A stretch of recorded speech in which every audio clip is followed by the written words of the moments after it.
My name is Belinda Wasser, also known as RocketGirl, and today we're going to talk about how to use stay in touch emails to get fabulous clients.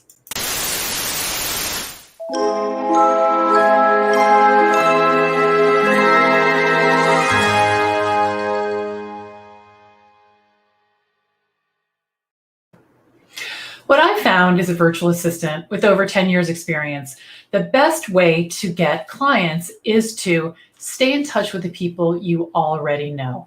Make sure that they understand the type of work you do, the services you offer in as simple a way as possible so that they can remember it and they can refer you.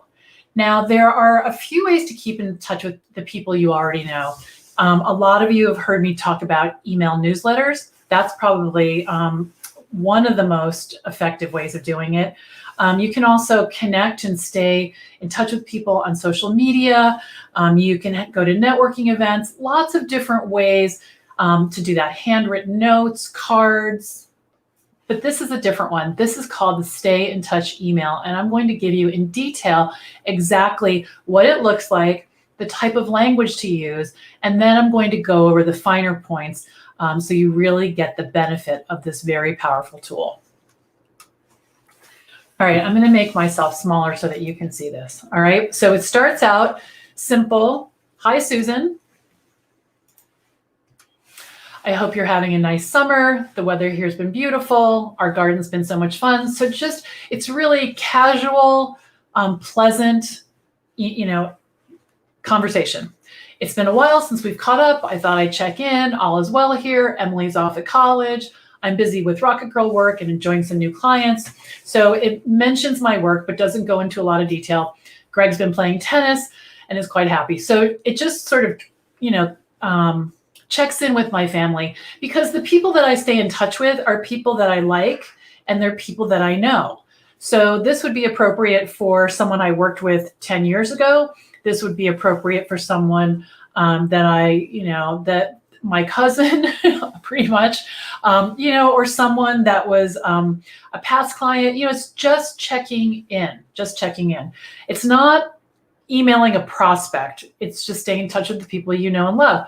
I love to hear how you're doing and what you're up to when you get a chance. Take care, Belinda, and then the information about my business. And we're going to talk more about that in detail in a minute.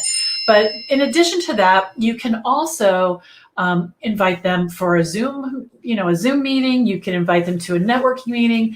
You can invite them for a socially distanced meeting in your backyard. Whatever you want to do. I think it depends on how much time you have and how important the relationship is, right? There's friends that I send emails to. There's other friends that I want to get together with. So those are the key components. Now you notice I didn't ask for work. I mentioned my business. I do have my my website at the bottom. So I'm making it easy for them to be reminded of my work, but I'm just keeping in touch. Now let's go into some of the finer points. All right. So the first thing is you want to send this from your business email address. And I know that for a lot of you, you're going to say, no, I don't want to mix it up. But the key is if you send this from, Belinda at gmail.com, you're not going to have all of the references to your business. And you'll have to look into into yourself to decide whether it's worth it or not. For me, I only have one email address because I just want to keep my life all in one place. And you'll notice that my email address is belinda@rocketgirlsolutions.com, not rocketgirlsolutions@gmail.com. So go ahead and take a stand for what your business is going to be called. And even if you don't have a website, set up that email address so you have a really professional looking email. Okay.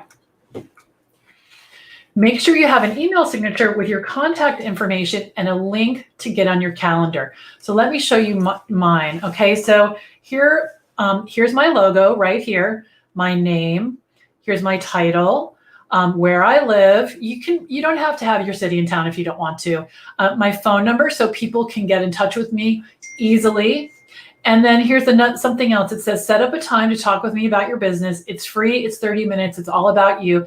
This goes directly to my calendar. So if my friend or past coworker or whoever it is that I'm keeping in touch with wants to get in touch with me or wants to get on my calendar, I make it super, super simple. And this happens all the time. This is one of my secret weapons for getting clients. All right. Now, I only want you to send, well, you can look at it two ways. I only want you to send, or I want you to send 2 of these a day, Monday through Friday. And typically what I do is I'll have the core of the email the same, and then I'll add the person's name and maybe, it was great to see you at the beach yesterday, or, I was just thinking about the trip that we took 2 years ago, whatever it is, to personalize it. And then the sort of second 2/3 typically stays the same. The reason you only want to send these Monday through Friday and only 2 a day, the days are probably not that important, but 2 a day is because you don't want this to be a mass effort. You want this to be, a little marathon that you're running all the time, 2 a day, checking in. I created a list of about 60 people who I wanted to stay in touch with, and I get in touch with them once a quarter, once, 3 times a year, something like that, whatever's comfortable.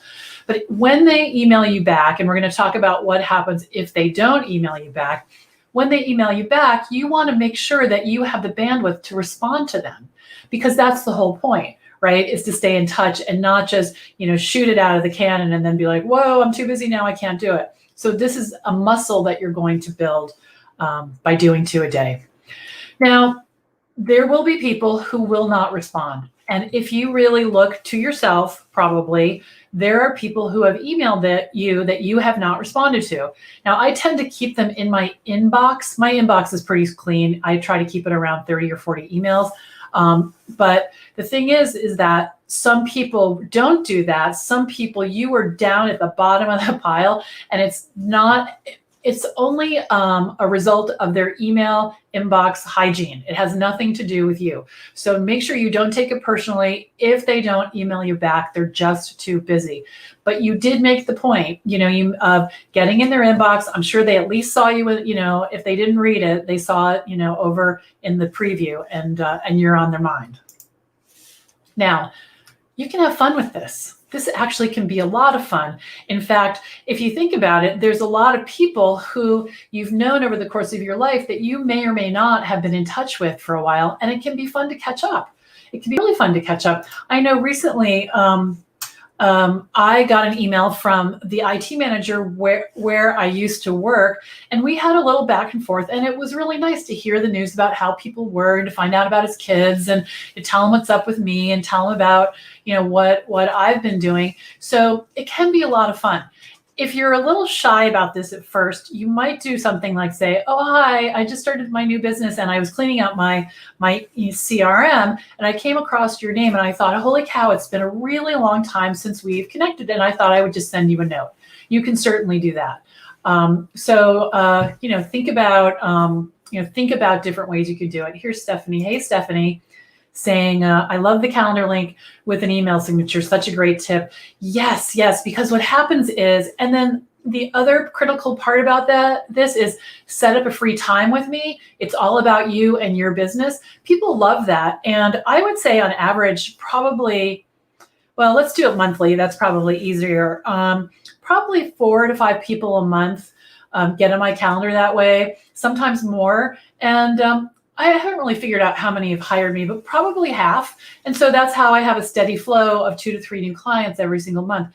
That's right now, especially, that's like the number one, probably 99.999% way people do get in touch with me, and how they find me, get my attention, and how we end up working together. So definitely try that out.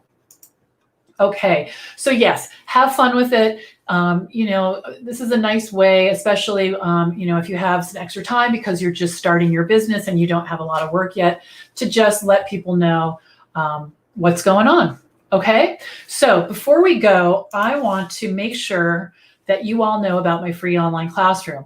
Right now, we are broadcasting on 3 places on Facebook, our Facebook business page, the Virtual Assistant Connection, which is my free online classroom that I'm going to tell you about in a minute, We also have the VIP Club, which is a membership program for virtual assistants. We're on Periscope, YouTube. If you're on YouTube, please click that subscribe button so you'll be notified whenever we go live. And then we upload this later to LinkedIn. So this is all over the place. So if you have a comment, please just tag me. I'll be happy to circle back around and answer your question. But for those of you who are coming in, not in my Facebook group, I want to tell you about it. It's called the Virtual Assistant Connection. You can find it by typing the Virtual Assistant Connection at the top search bar on Facebook and click the join button. I'd love to have you. Our membership, our community is almost 12,000 members. It's growing like crazy. It's never been a better time to be a virtual assistant.